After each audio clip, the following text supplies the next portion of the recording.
Before we come to Prime Minister's questions, I would like to point out the British Sign Language interpretation of proceedings is available to watch on Parliament Live TV. We now start with questions to the Prime Minister. I start with Andrew Jones. Thank you, Mr. Speaker. Question 1. Deputy Prime Minister. Thank you, Mr. Speaker. I've been asked to reply on behalf of my right honourable friend, the Prime Minister. He attended the Commonwealth Heads of Government meeting in Rwanda, the G7 Leaders Summit, and today he's at the Nato Summit in Madrid. Mr. Speaker, I know that the thoughts of the whole House will be with the family and friends of Dame Deborah James following the news of her death. I lost my father at a young age to cancer. I will know firsthand the pain that her family must be feeling. But we also know that Dame Deborah was a huge inspiration to so many and raised millions to help others affected by cancer. Andrew Jones. Nationally, 52% of disabled people are in work, compared with 81% for non-disabled people. Disability Action Yorkshire, which is a charity based in Harrogate, works to close that gap, and they have highlighted the success of the Access to Work scheme. For example, one young person, having been told he would never work, is now, thanks to the targeted support available, a trainee brewer at Roosters Brewery. So will my right honourable friend consider how we can boost awareness amongst employers of this Access to Work scheme, and also consider how we can simplify the application process so more disabled people don't get deterred and will embrace it? Deputy Prime Minister. Can I thank my honourable friend for raising the work of Disability Action Yorkshire? They're doing terrific work in his constituency. I can reassure him that the DWP is committed to improving awareness through campaigns and partnerships with employers, but also disability organisations. They're also working specifically on a digital service which will make it more accessible and more visible. Deputy Leader Ms Rayner. Thank you, Mr. Speaker. And can I also share with the Deputy Prime Minister his deepest condolences and his personal experience as we mourn the loss of Dame Deborah James, who fearlessly campaigned to inspire so many, and I'm absolutely sure there's no doubt that she saved the lives of many more. And to the family of Zara Alina, who was tragically murdered this week on the streets of Ilford. Well, Mr. Speaker, I also want to congratulate the two honourable members, the new members, who won in the by-elections this week, including my honourable friend, the member for Wakefield. Mr. Speaker, this week the government lost 2 by-elections in one day, the first in 3 decades. It's no wonder that the Prime Minister has fled the country and left the honourable member to carry the can. The people of Wakefield and Tiverton held their own vote of no confidence. The Prime Minister isn't just losing the room, Mr. Speaker, he's losing the country. But instead of showing some humility, he intends to limp on until the 2030s. So does he think the Cabinet will prop him up for this long? Deputy Prime Minister. I thank the Right Honourable Lady.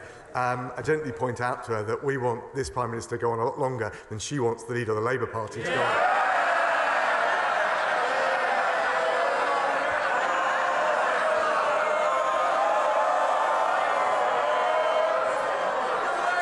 Mr. Speaker, we've got a working majority of 75. We're focusing on delivering for the British people. Record low unemployment. Wouldn't have happened if we'd listened to the Labour Party.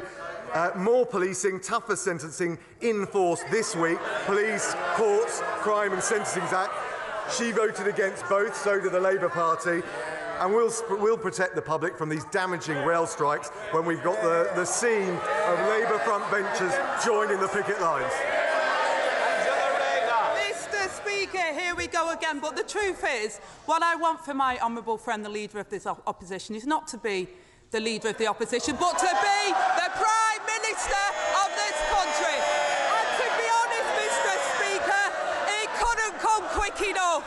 Britain can't stomach this Prime Minister for another 8 years. His own backbenchers can't stomach him for another 8 minutes. And if they continue to prop him up, Mr. Speaker, I doubt the voters will stomach him for even 8 seconds in the ballot box. Now let's imagine, Mr Speaker, the Prime Minister is still clinging on into the 2030s. Under this tax-high, low-growth Tory government, at this rate, by 2030, the British public will have endured 55 tax rises. Yep. So how many more tax rises will this government inflict on working families before he says enough is enough? Yeah. Prime Minister. Mr Speaker, I think she was right first time.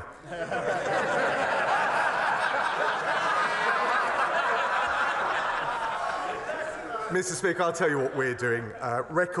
Near record levels of youth unemployment, 3.8% unemployment. We're cutting taxes next month on national insurance, £330 million. We're delivering for families through the difficult times of the cost of living. What about the Labour Party? We heard yesterday what their plan is. Their plan is no plan. The leader of the Labour Party said he's wiping the slate clean. He's starting from scratch. He's only been in the job 2 years. Sir Tony Blair, who's actually got some experience of winning elections, says there's a gaping hole in Labour's policy offer, and all the while there's a smile creeping over her face. All the while she's revelling in it. We're getting on with serving the people of this country. She's just playing political games. Well, Mr Speaker, I'd revel in the opportunity for the people of this country to have more than just by-elections to see what they think of this government opposite. Call a general election and see where the people are, Mr Speaker. And this is a man who once said high levels of government taxation was hurting UK competitiveness. Now he's backing the Prime Minister who wants to put taxes up 15 times. At this rate, Mr Speaker, working people will be paying £500 billion more in tax by 2030. Yeah. How high does he think the burden on working people should get before he says enough is enough? Deputy Prime Minister. We're the ones helping working people with a tax cut of £330, with the support for those on the lowest incomes, with the £650 support for 8 million on the lowest incomes, and with, frankly, the record level of investment coming into this country, from the £1 billion by Moderna for vaccines to the highest level tech investment in Europe, according to Atomico. We are the ones with a plan for low unemployment, a high wage, a high skill economy. At Labour, it's back to year zero. Ms Rayner. Mr Speaker, he pretends to emphasise with those struggling with the Tory cost of living crisis when it was he himself who once said that food bank users are not in poverty but simply have a cash flow problem. The honourable member doesn't. He spent over £1 million in 9 months on private jets. It shows how out of touch this government is, Mr Speaker. But at this rate, by 2030, 1 million more people will be using food banks. How many more working people will be pushed into poverty by his Prime Minister before he says enough is enough? I tell you, if the Labour Party, if the Right Honourable Lady wants to help working people, they should be clear in standing up against these militant, reckless strikes by RMT. The Right Honourable Lady has flip-flopped. The Right Honourable Lady has flip-flopped all over the place when it came to these strikes. First she said they were lose-lose, then she tweeted workers were left with no choice. When she was asked by the BBC, straight question, she's normally a straight-shooting politician, do you like the RMT? She said, I'm going to have to go now, I've got a train to catch.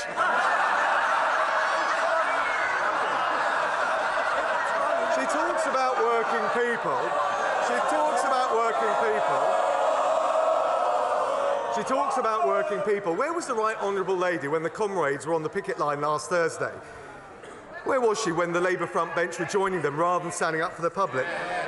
She was at the Glyndebourne Music Festival, sipping champagne, listening to opera. Champagne socialism is back in the Labour Party. Well, Mr Speaker, that says a lot about the party opposite. I'll tell them a few things about militancy. It's this government that are acting in a militant way. And while they They should have been at the negotiating table. They were at the banqueting table getting hundreds of thousands squeezed out of their donors instead of dealing with the crisis. And he talks about trains. No one can get trains because of his failed transport minister, Mr. Speaker. And I tell you, he has a stronger stomach than his...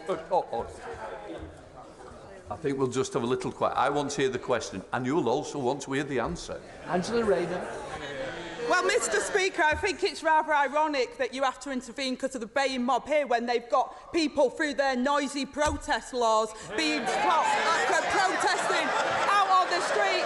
The thing is, Mr. Speaker, they don't like it when the public say what they think of them. But I tell you, the honourable gentleman opposite has a stronger stomach than his colleagues behind him. Honestly, I want to hear the question, I want to hear the answer. And I hate to say it, so do your constituents. Think about them for once instead of yourselves. Angela Rayner. Thank you, Mr. Speaker. And when they were asked about the absent Prime Minister's plans to stick around until 2030, one honourable member opposite said he'd lost the plot. Another one said anyone with half a brain would realise how dire things are. And a former Conservative leader said that the country would be better off under new leadership. And now the Prime Minister is at war with his own Defence Secretary after confirming he will break his manifesto pledge and increase in defence spending. Under this government, Britain is set to have less troops, less planes and less ships. The only thing the Prime Minister's interested in is defending his own job. Just how many more troops have to lose their jobs before he finally says enough is enough? Deputy Prime Minister. Thank you, Mr. Speaker. In fact, there's a £24 billion increase for armed forces. Spending on the armed forces is rising to 2.3% of GDP, again making us the largest military spender in Europe. And frankly, we'll take no lessons from the Right Honourable Lady when it comes to security in this country. First thing she did when she became an MP, 2016, voted against Trident, leaving us exposed. And she was campaigning for the Right Honourable Member for Islington North to be Prime Minister, someone who would take us out of NATO. Mr. Speaker, talking about NATO, where was the honourable member when the situation in Afghanistan on a sun lounger? That's where the honourable member was. I take no lectures from the honourable member when it comes to doing your job. The Prime Minister said he felt no shame over the by-election defeats. He said his government have been quite exceptional. Well, I agree that they've been exceptional, all right. An exceptional record on stagnant wages, rising poverty and broken promises. And the Prime Minister wants to drag this out until 2030s. And how much more can he stomach before he finds the guts, Mr. Speaker? How many more tax rises? How many more families drove into poverty? And how many manifesto pledges broken? I hope for the sake of the British public, Mr. Speaker, that we never find out. And when will the Deputy Prime Minister finally grow a backbone and tell the Prime Minister the game is up?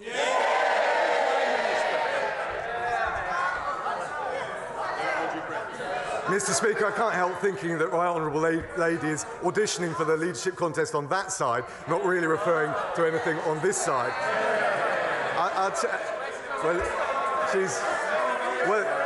She's got the support of the honourable member.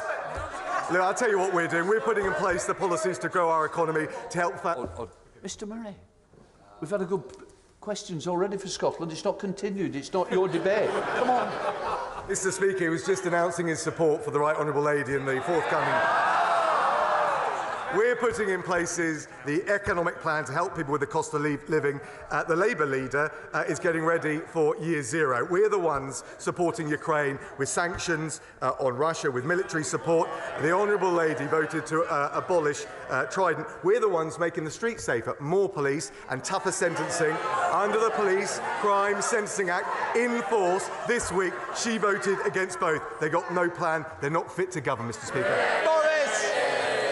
Mr. Speaker. Mr. Speaker, the Eden Project North has been 5 years of my parliamentary life. We've gone through 3 Prime Ministers, 4 Chancellors, a plethora of ministers, but no, what we've got to the point is, that the levelling up bid is going to go in very shortly. We've got a shovel-ready plan, we've got full planning permission. Does my right honourable friend agree with me? It is money worth spending in Morecambe. Mr. Speaker, my honourable friend, there is no greater and more tenacious campaigner than the honourable member for his constituents. He'll know I can't discuss the details of any specific bids, but the next round of funding allocations will be announced in the autumn, so we won't have to wait too much longer. Leader of the SNP, Ian Black. Thank you, Mr. Speaker. And can I associate myself with the remarks of the Deputy Prime Minister and the Deputy Leader of the Labour Party at the sad death of Dame Deborah James. Our thoughts and prayers are with her family at this trying time, and we thank her for all that she has done to raise money for anti-cancer. Mr. Speaker, Scotland's First Minister has set the date and started the campaign.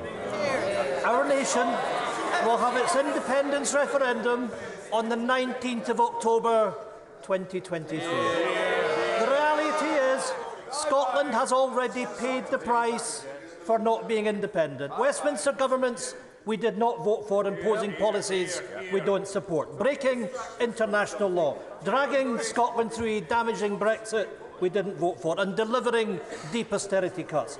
Contrast that with our European neighbours, who have greater income equality, lower poverty rates and higher productivity. Mr. Speaker, why not Scotland? In the weeks and months ahead, we will make the positive case for independence. Will the opposition, if they can, make the case for continued Westminster rule? Deputy Prime Minister. Can I thank the honourable gentleman? It's always good to see him in his place. No, genuinely, it's good to see him in his place. It's not the right time for another referendum, given the challenges that we face as one united kingdom. And I think, and he referred to some of the challenges in Scotland, but I think actually the people of Scotland want their two governments to work together, and we are keen, willing, enthusiastic to do so. Ian Blackford. There is no case for the union, as we've just heard from the Deputy Prime Minister, because, Mr. Speaker, the harsh reality is that the Tories might fear democratic debate, but they don't have the right to block Scottish democracy. As the late Canon Kenyon Wright said, what if the other voice we all know so well responds by saying, "We say no, we are the state"? His answer, well, we say yes, and we are the people. Just last year, the member for Murray, the leader of the Scottish Conservatives no less, put it in his own words: a vote for the Scottish National Party is another vote for an independence referendum. Well, you won't often hear me say this, but I agree with him, and so do the Scottish people. Scottish democracy will not be a prisoner of any Prime Minister in this place. So why is the UK government scared of democracy? Or is it simply that they have run out of ideas to defend the failing Westminster system? Deputy Prime Minister. Thank the honourable gentleman. I think he's rather airbrushing history with that long soliloquy. But look, he mentioned the problems that Scotland faces. Huge tax burden imposed by the SNP. Scotland's record on science and maths under the international PISA rankings are now have dropped below England and Wales, and the SNP have presided over the worst drug death rate in Europe, the highest since records began. I think the people of Scotland expect their government in Holyrood and in Westminster to work together to tackle the issues facing them in their day-to-day lives. That's what we're doing. Peter Alders. Thank you very much, Mr. Deputy Speaker. There are great opportunities. Mr. Speaker.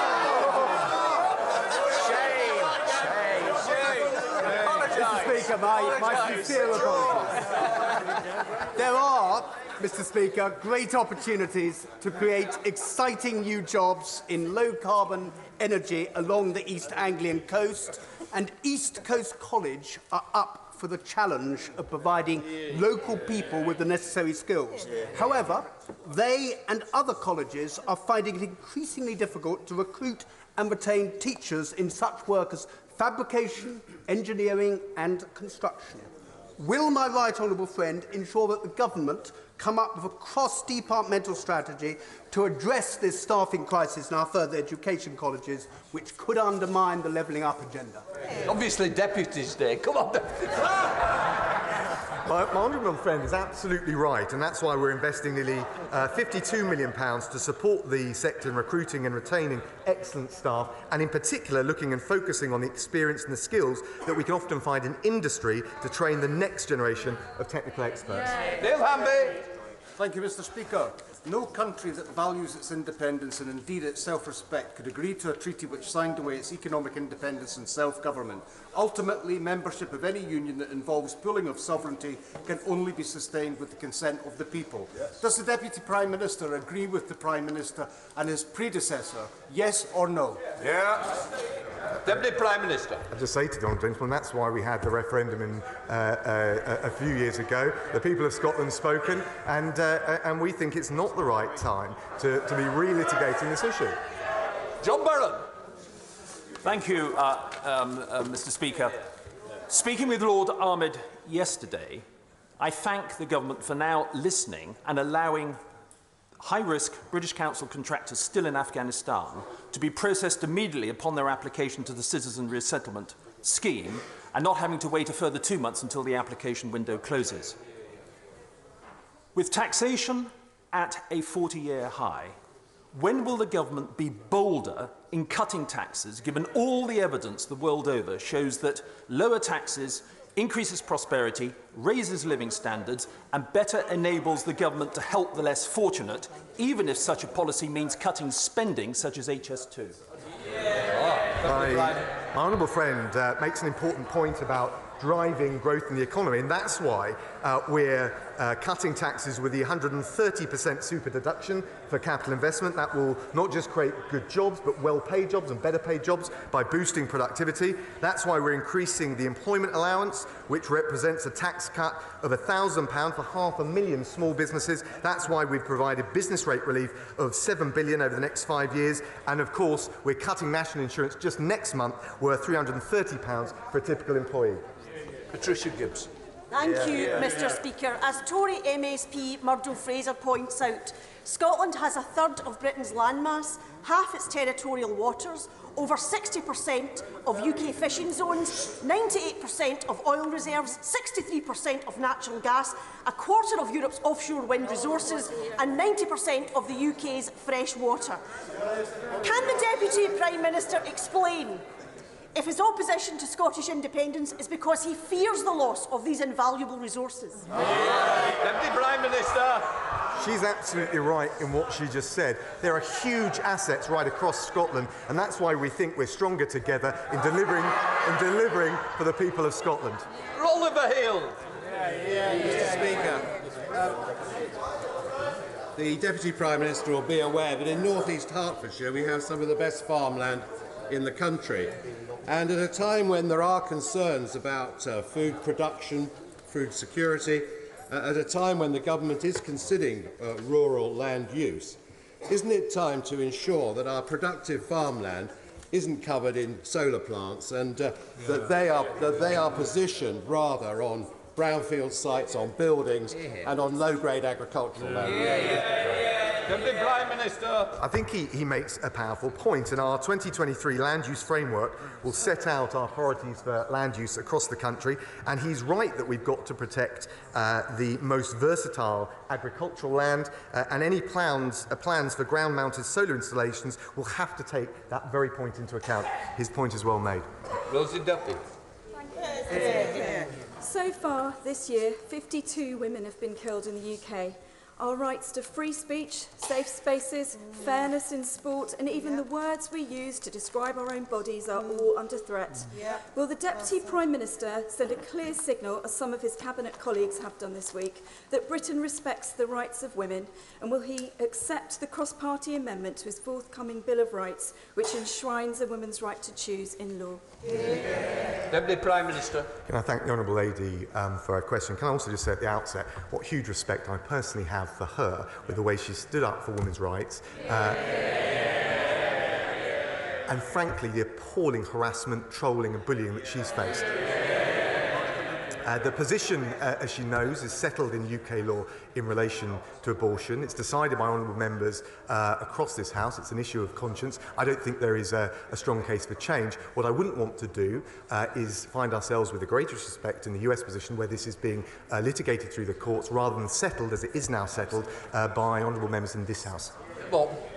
Thank you, Mr. Speaker. In February 2019, this House passed my excellent Civil Partnerships, Marriages and Deaths Registration, etc. Act, mandating government to extend civil partnerships to opposite-sex couples, enabling marriage records to include mothers' details, and requiring the Justice Secretary to produce a report empowering coroners to investigate stillbirths. The first two have come into force very successfully, but 2.5 years on, despite further shocking revelations about deaths of babies at several hospitals, no report has yet been published, nor regulations to give coroners the powers they need. Why not? Can I thank my honourable friend? He's absolutely right to raise this, and of course stillbirth is an appalling tragedy which has the most devastating impact on families across the country. He's right, the MOJ, the DHSC have jointly consulted on proposals to provide coroners with new powers in this regard. I have looked at this personally. We will be publishing the government's response to the consultation very shortly. Thank you, Mr. Speaker. Threatened, terrified, alone.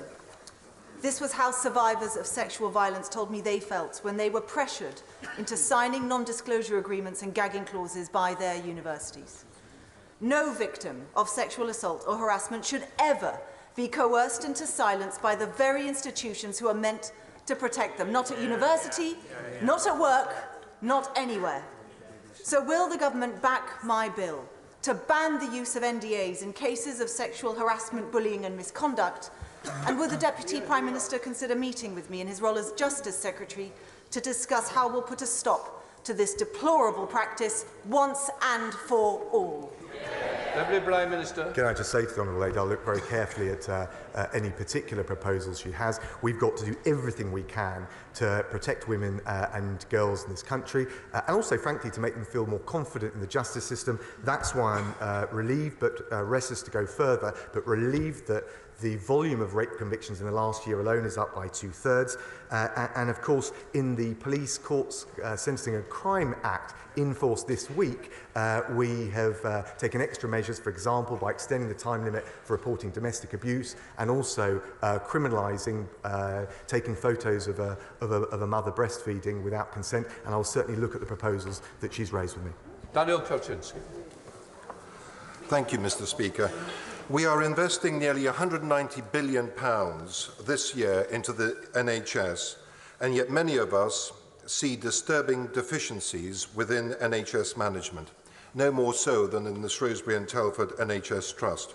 4 years ago, in 2018, my right honourable friend, the member for Ludlow, and I secured £312 million for a major A&E modernisation within our local hospital trust.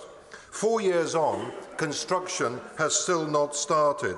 What message can the Deputy Prime Minister give to the people of Shrewsbury as to how government can intervene to break this gridlock and finally allow the £312 million we have secured to be utilised for the benefits of the people of Shropshire and Mid Wales? Well, my honourable friend is a doughty champion of his constituents, particularly on NHS services. The DHSC recently received the strategic outline case for the transformation of A&E services in Shrewsbury and Telford. It's still being processed, but I can tell him that the Trust is aiming to present the full business case in 2023, with construction starting in the same year. Liz Savile-Roberts. When he announced his Bill of Rights last week, the Deputy Prime Minister said it will strengthen our UK tradition of freedom. Freedom, shameless, from a government whose contempt for the rule of law and devolution can be judged in equal measure. They're scrapping Welsh law against our will, denying Scotland the right to choose their own future. That isn't freedom. Will he prove me wrong? Will he prove me wrong by enshrining self-determination in his Bill of Rights? Can I thank the Honourable Lady? I thought it was very deft the way she got that in. I think we've all heard, actually, across the benches today, the case for reinforcing free speech, whether it's the judge-made privacy laws or some of the way people are shouted down when they express legitimate opinions. And I also think that the people of Wales will want to join with us, as true across the country, making sure we can deport more foreign national offenders. That is the reality for the people in Wales and across the United Kingdom, and I think the Bill of Rights will be strengthening our tradition of freedom, but also curbing those abuses and making sure we inject a bit more common sense into the system. Johnny Mercer. Thank you, Mr. Speaker. Derriford Hospital in my constituency is part of the new hospital build programme announced by this government, and work on the new emergency department actually starts this year, which is a significant investment for the amazing staff there and the brilliant Chief Executive, Anne James, who works so hard. But given the incredible pressures on the real estate in Derriford, would my honourable friend consider prioritising capital investment into that part of the UK to ensure that we can accelerate these plans, particularly in digital, so that people in Plymouth get the world-class healthcare they deserve? Can I thank our honourable friend? Look, he's absolutely right.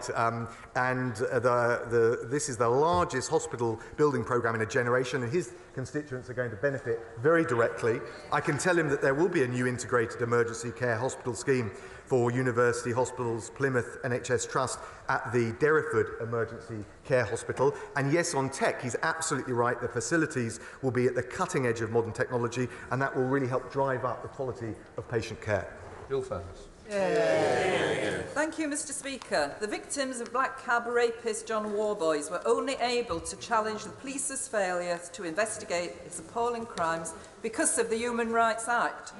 They would not have been able to do so under the Deputy Prime Minister's new so-called Bill of Rights. Why does he want to stop women like the victims of John Warboys from making sure that police protect them from rape and sexual assault and getting the justice they deserve? Can I thank the Honourable Lady for the opportunity? It was not the result of litigation that addressed the problems with the Warboy case. And indeed, if she wants to look after victims in cases like that and others, the Labour Party should join with us, not just in supporting the Bill of Rights, but our parole reforms that will make sure dangerous offenders are not released and we protect the public. David Simmons. Well, thank you, Mr. Speaker. Mr. Speaker, my constituent, Joel Lindop, has suffered the abduction of his young children to Poland, one of many families in the UK who go through a similar experience every year. And despite repeated judgments in his favour in the courts in Poland, he's been unable to persuade the Polish authorities to fulfil their obligations under international law and return those children to their family. Will my right honourable friend intercede and ensure that my constituent and the many other families who face this challenge are able to ensure that their children are returned safely and in a timely fashion in the future? Can I thank the honourable friend? Look, I can't imagine how appalling that situation must be for any parent to find themselves in. He'll know we're committed to the 1980 Hague Convention on Child Abduction, and that does provide a mechanism. He's right that that's one that has to be driven through the courts, and that's not something we can directly interfere on, but I will make sure, and I'll speak to the Foreign Office and see if the Minister can address whether there's anything further that we can properly do to support him. Brendan Mack. Thank you very much, Mr. Speaker. A serious question on the conduct of the government as regards free trade agreements. And I cannot understate the fury of the International Trade Committee this morning that led us to unanimously empty chair the Secretary of State for International Trade. The government has broken its word to the committee, to the House and to you, Mr. Speaker, on scrutiny of the Australian trade deal by triggering Crag and now endangering a committee report. It is the unanimous view of the committee, Mr. Speaker, Tory, Labour, SNP and DUP, that Crag should be delayed to allow proper scrutiny, as was promised. Will the government deliver on its promise and therefore delay Crag? I understand, Deputy Prime Minister. I understand, Mr. Speaker, that the Secretary of State for International Trade has agreed to come back and address the committee just as soon as possible. James Sunderland. Mr. Speaker, I was privileged last week to attend the Malaria Summit in Kigali. Even today, malaria remains the biggest single killer of mankind ever, and 1.7 billion people are living every day under its shadow of misery. But, Mr Speaker, we're on the cusp of something really special, in that recent advances, education and our British world-leading vaccines can now eradicate it forever. Can my right honourable friends please confirm that the UK will fulfil its full commitment to the Global Fund? Deputy Prime Minister. Can I thank my honourable friend? And I know from working at the Foreign Office just how powerful the Global Fund is. It's a very high-performing international organisation. He will know that since 2002 we've been the third largest donor, so we've stepped up to the plate. The UK hasn't yet determined our pledge for the 7th replenishment, but I know the Foreign Secretary will have heard loud and clear the advocacy that he's made in their regard. Final question, Bel Ribeiro Addy. Thank you, Mr. Speaker. In their efforts to pursue a hostile environment, the Home Office routinely tears families apart and breaks human rights and equalities legislation. They're reported to be sending up yet another charter deportation flight to Nigeria and Ghana.